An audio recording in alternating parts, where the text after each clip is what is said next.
So it is February 2026. And if you look out the window right now, depending on where you are, it could be snowing, could be raining, or it's just that gray, flat kind of winter weather. That in-between time. Exactly. You look at your phone, it says February, your wall calendar is just a grid of days. It all feels so, I don't know, normal, linear. It feels like administrative time. Tax season's coming up. You've got dentist appointments. Just checking boxes. Right. But according to this stack of documents we have in front of us today, that feeling of standard time is, well, maybe it's an illusion. Or at least it's missing a huge piece of the puzzle. Because apparently we're standing on the edge of something much older and, frankly, a lot more intense. We are approaching the month of Adar.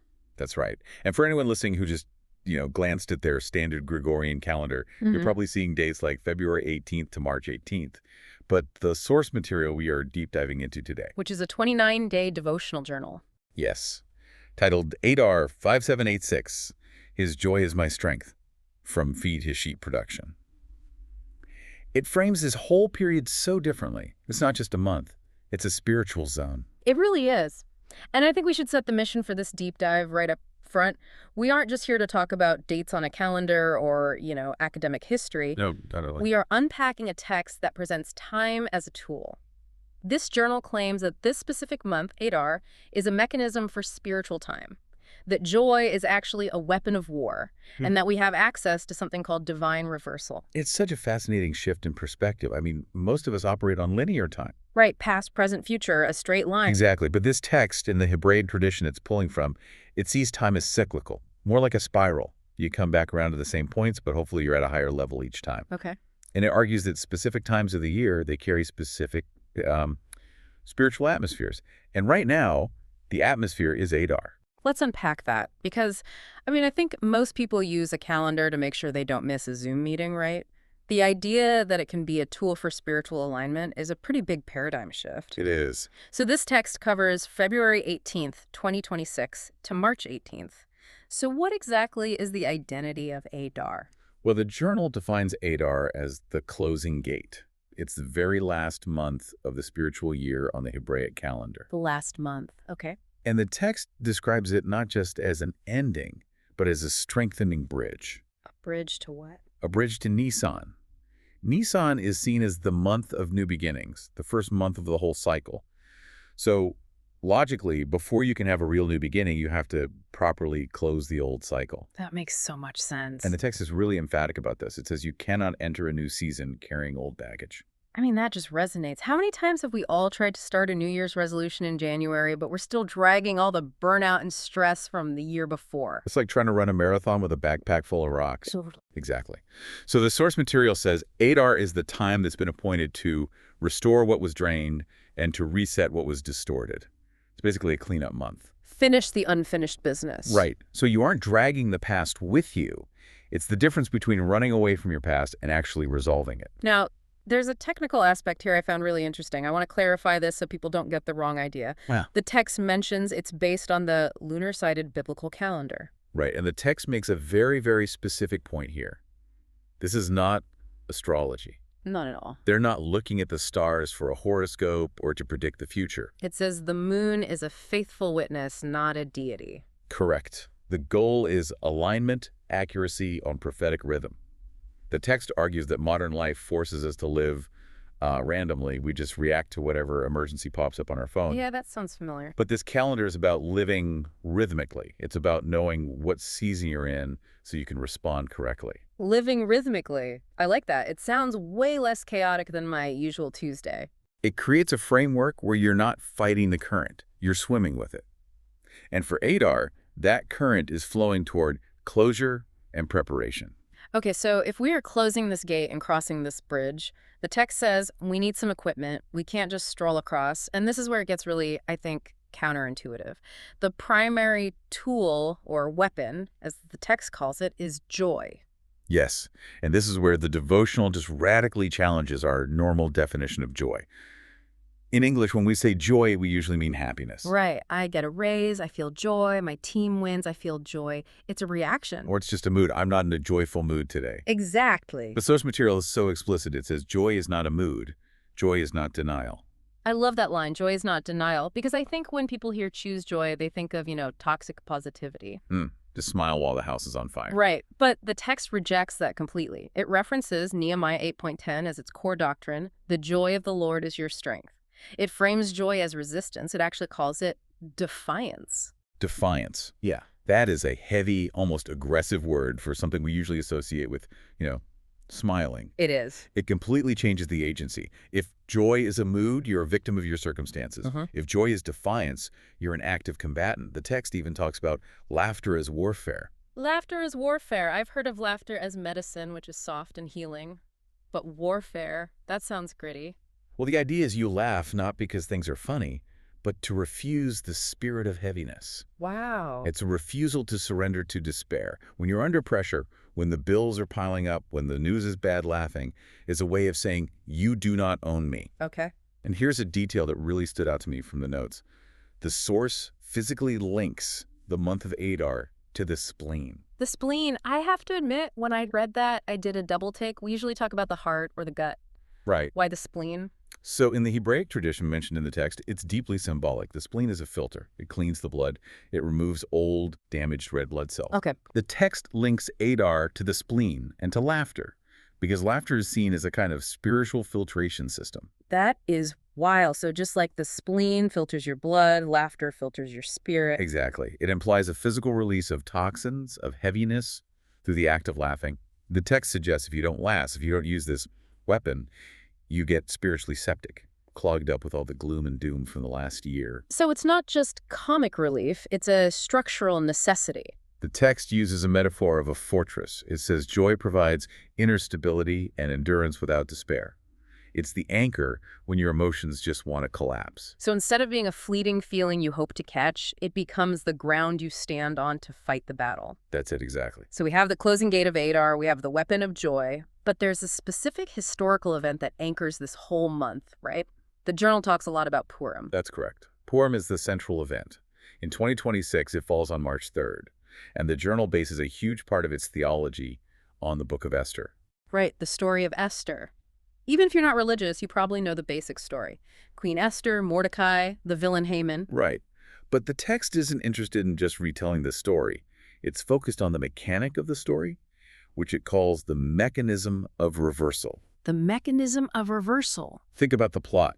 A death decree was issued against the Jewish people. It was law. It was written down, signed by the king. Legally, it was over. It was a done deal. But through a series of events and Esther's courage, that decree was overturned. And not just overturned, it flipped. Completely flipped. The villain, Haman, ends up hanging on the gallows he built for Mordecai. And the text quotes that specifically. The enemy fell by his own device. So how does the devotional apply that to, you or me living in 2026? We're not in the Persian Empire. The application is actually quite bold. The text encourages you, the listener, to believe that decrees in your own life can be overturned. What kind of decrees are we talking about? It lists things like legal accusations, medical verdicts, or even just those internal narratives that say, it will never change. The text frames these negative situations as spiritual decrees against you. So if a doctor gives a bad report or a lawsuit is filed or you just have this crushing sense of failure, the text views that as a decree that can be reversed. Yes. The source argues that the greatest weapon of darkness is a decree, a final word that says, this is how it ends. And the greatest answer to that is a higher decree. A higher decree. And it suggests that by aligning with this time of Adar, this time of Purim, you can actually access that energy of reversal. It's a very empowering mindset. It takes you from being a victim of fate to being an active participant in changing the outcome. And it connects right back to that idea of joy as warfare. Yeah. You aren't just hoping things get better, you're actively decreeing a reversal based on the pattern of Purim. You're looking at the facts and saying, I see the facts, but I appeal to a higher truth. Now, I want to pivot to something I found visually and linguistically just fascinating in this source. The year itself. We are looking at Adar in the year 5786, and the text makes a big deal about the number 6 and the letter Vav. Yes. This is what the journal calls the prophetic signature. In Hebrew numerology, letters have numerical values. The year ends in 6. The 6th letter of the Hebrew alphabet is Vav. And Vav is interesting because of its shape, right? Yes. If you draw it, it's just a vertical line with a small head. It looks like a hook or a nail or a peg. A nail. Okay. And grammatically, its function in Hebrew is the word and. And, just the conjunction. It's the conjunction that connects things, heaven and earth, man and woman. It's the bridge between two concepts. The text applies this to the whole year, 5786, calling it the year of the Vav. So what does that mean for Adar? If Adar is the closing gate and Vav is a connector. The text interprets this as a time of critical connection. Adar 5786 is about connecting the end of the spiritual year to the beginning of the next. It's not just an ending, it's a fastening. Like nailing two pieces of wood together so they don't drift apart. Exactly. The metaphor is a nail that fastens and secures. So the text calls for reconnecting to the source. It uses this phrase, presence over pressure.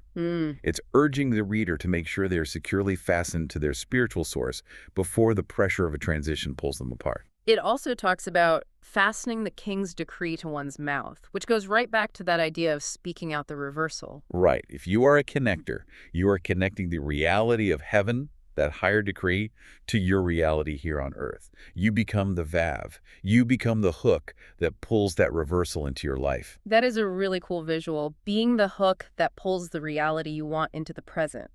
It implies you have to be strong enough to hold it. And it emphasizes that you can't just drift into the new year. You have to be fastened, secure. If a nail is loose, the whole structure falls. Okay, so we've got the themes, joy, reversal, connection. But this is a devotional journal, so it's practical. It actually breaks the month down week by week. It's a workout plan. It is. It's not just theory. It's structured to take the reader on a progression. It builds. So week 1 is titled Joy as a Weapon. Right. And the focus here is choosing joy before seeing results. This is boot camp. This is where you practice that defiance. The text also brings in some tribal imagery associating the week with the tribe of Naphtali. And gemstones. I saw agate and amethyst listed. Yes, the source associates specific stones with the tribe and the month. But the main action for week 1 is just making that choice. Rejoice before the problem is solved. It's about conditioning your spiritual reflexes. Then you move to week 2, which covers Purim. This is the reversal week. It centers on the fast of Esther on March 2nd and Purim on March 3rd. The theme is the king's favor. This is where you're encouraged to really lean into that idea of overturning verdicts. It's the climax of the battle, essentially. And then week 3, this one felt a little heavier to me, closing cycles. Yeah, this is the cleanup phase. The theme is leaving Egypt behind. It's about finishing that unfinished business. And the text warns that if you don't deal with things now, old habits, old mindsets, maybe even cleaning your garage, they will follow you into the new season. Nobody wants to drag Egypt into their new year. No, it's about severing ties with whatever held you back. You have to cut the cord. And finally, week 4, the bridge. This is the preparation for Nisan. The theme is joy becomes the bridge. So once you've closed the cycles and reversed the decrees, joy becomes the very structure you walk across to enter new beginnings. You walk into the new year strengthened, not exhausted. It's a very deliberate journey. It's not just sitting around waiting for March 18th. It demands participation. It does. In fact, the text outlines what it calls the Adar covenant.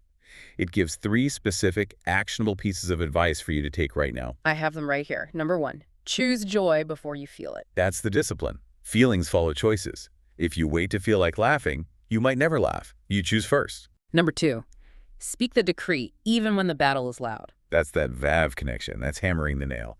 You speak the solution while the problem is screaming at you. And number 3, obey quickly.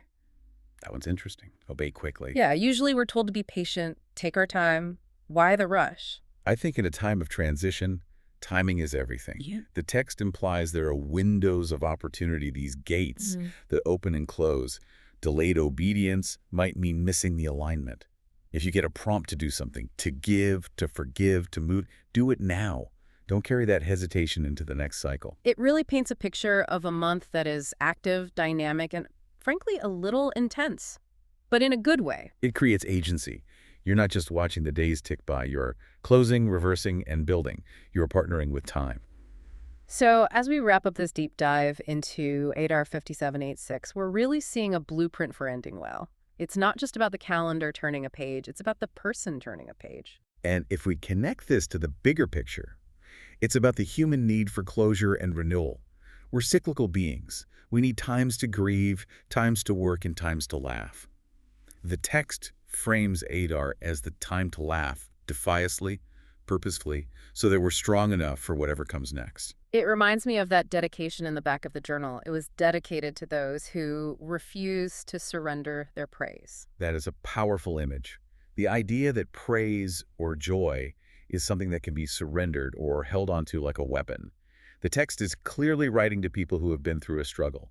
It's not written for people who have it easy. That distinction is so key. This isn't a book for someone on a beach vacation. It's a field manual for people in the trenches. Absolutely.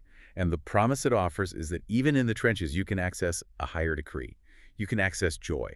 You know, this brings up a provocative thought for me. We've been talking about joy as a weapon. If joy is the weapon, what does that say about heaviness? That's the critical question, isn't it? We often treat being serious or being heavy as being responsible. We think worrying shows we care. If I worry about the problem, I'm solving it. But this text seems to imply that heaviness is actually a trap. It suggests that seriousness, if it leads to despair, is a tactic of the enemy. If laughter is the escape route, then heaviness is the cage. It really challenges the notion that we have to be miserable to be taking a problem seriously. Wow. Maybe the most serious, powerful thing you can do is laugh in the face of the problem. That is something to chew on. Is your seriousness actually solving the problem, or is it just weighing you down? Maybe the spleen knows something we don't about filtration. It's possible that living rhythmically, as the text says, means knowing when to be somber and knowing when to let joy be the bridge. And for Adar, the instruction is clear. Joy is the bridge. If you don't have joy, you can't cross over. Well, looking at the calendar, we are right on the doorstep of this cycle. And whether you follow this lunar calendar or not, the concept of checking your unfinished business before a new season begins, that's universal. It is. So perhaps you, listening, can take a moment today to ask, what am I dragging with me that needs to be cut off? What old decree needs to be reversed? And where can I choose joy as a weapon today?